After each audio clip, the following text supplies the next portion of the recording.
Hai guys, welcome back to my channel. Kembali lagi di channel Komik Petruk guys. Di episode kali ini menceritakan Petruk yang bertemu dengan sesosok atau benda yang menyerupai gumpalan darah yang jatuh dari langit. Tapi awalnya tidak diperhatikan oleh Petruk dan Gareng. Tapi tiba-tiba gumpalan darah itu membawa petaka dengan menghisap darah para manusia dan hewan-hewan yang ada di kampung. Apa yang akan dilakukan Petruk dan Gareng untuk menghentikan gumpalan darah tersebut? Tapi sebelum itu silakan teman-teman subscribe di channel ini. Oke, kita langsung aja ya. Check it out. Darah setan. Awal cerita. Kita malam ini sama-sama kebagian tugas Siskamling ya. Tapi lu datang terlambat melulu. Nggak disiplin. Teman-teman udah pada keliling kampung, lu baru muncul. Kemana aja sih? Biasa pulang dari si doi dong. Ayo Truk, kita keliling biar si Bagong yang jaga di pos. Gue sih oke aja Reng. Oh deh, biarin gue di sini. Maka Petruk dan Gareng keliling meronda. Aneh ya Reng, kenapa orang-orang kaya sama Pak RT enggak dikenain giliran ronda? Semua warga kampung kita didapat giliran Siskamling. Cuma kalau orang-orang yang kaya waktu giliran ronda diwakilin, kadang-kadang ngupahin. Kenapa begitu ya? Mungkin merasa gengsi, merasa turun derajat kalau ikut Siskamling. Di kampung kita sifatnya orang itu kan macam-macam Truk. Ada yang sok kedudukan dan sok berpangkat, ada yang sok kekayaan dan sebagainya. Maka dia merasa rendah diri, banyak bergaul atau dekat sama masyarakat yang tergolong kelas tori seperti kita. Kalau kita tergolong kelas tori, tentu ada yang kelas bandeng, kelas kakap, juga kelas ikan hiunya. Kira-kira di desa kita siapa yang kelas ikan hiu itu? Ngelantur, itu kan kata istilah Truk. Tiba-tiba obrolan mereka terhenti ketika melihat sesuatu meluncur dari angkasa. Hei, apakah itu? Seperti meteor. Apa ya? Reng, ayo kita lihat jatuhnya, pasti di tanah Tegalan yang baru dibeli sama Bang Aceng. Ayo, gue juga ingin tahu benda yang jatuh itu.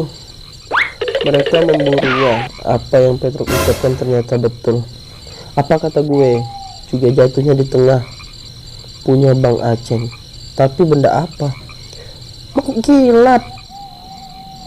Setelah didekati, Gue kira benda berharga, gak taunya cuma segumpal darah. Gue jijik juga melihatnya. maka gumpalan darah ditinggalkan.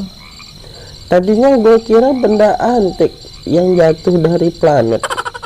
Daripada ngurusin yang begituan, mendingan kita ngurusin keliling kampung. Beberapa detik kemudian, sepeninggal Petruk dan Gareng, gumpalan darah itu bergerak meloncat-loncat menuju perkampungan.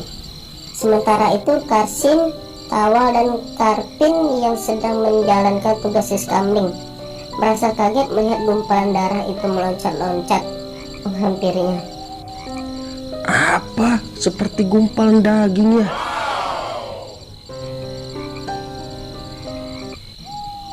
Kemudian gumpalan darah itu loncat dan nempel di kaki Karsin. Au! Karsin berteriak kesakitan. Menit-menit berikutnya Karsin sudah tidak bernyawa lagi. Melihat hal seperti itu, Tawal jadi emosi. Kurang ajar, gumpalan darah ternyata pembunuh. Jastis, hancur lu. Gumpalan darah itu dipukulinya pakai pentungan, tapi usaha Tawal sia-sia.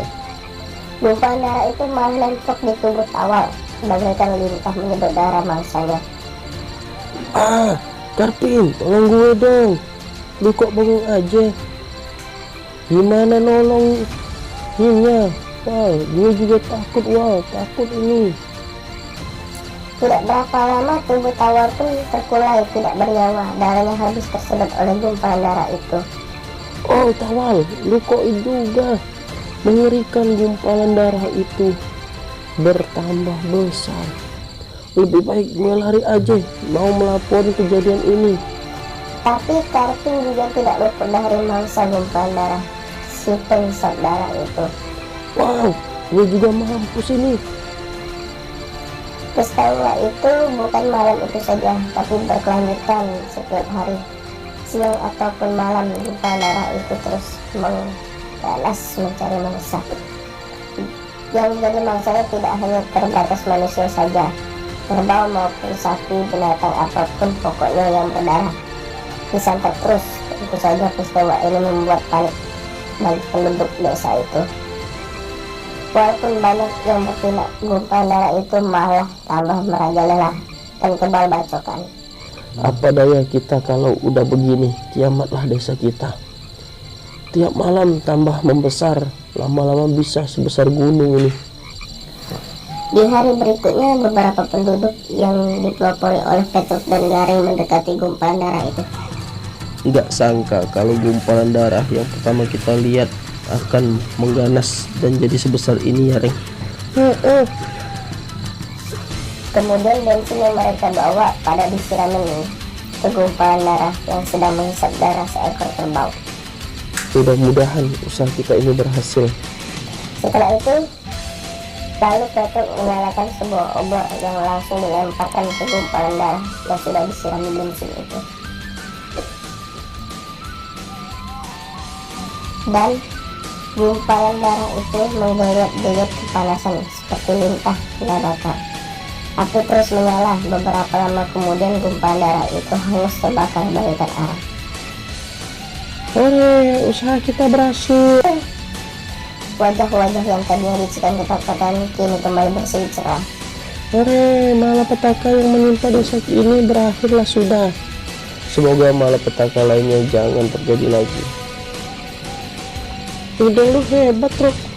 Bahwa memusnahkan gumpalan darah itu harus sama api. Ide dari mana itu? Soalnya di dunia ini nggak ada yang dapat ngalahin api, terkecuali api itu kalahnya sama air. Oke guys, sampai di sini dulu video kali ini. Jangan lupa untuk teman-teman like, komen, dan subscribe, dan jangan lupa untuk ikutin terus update video terbaru dari komik Petruk ya guys. Oke, bye bye.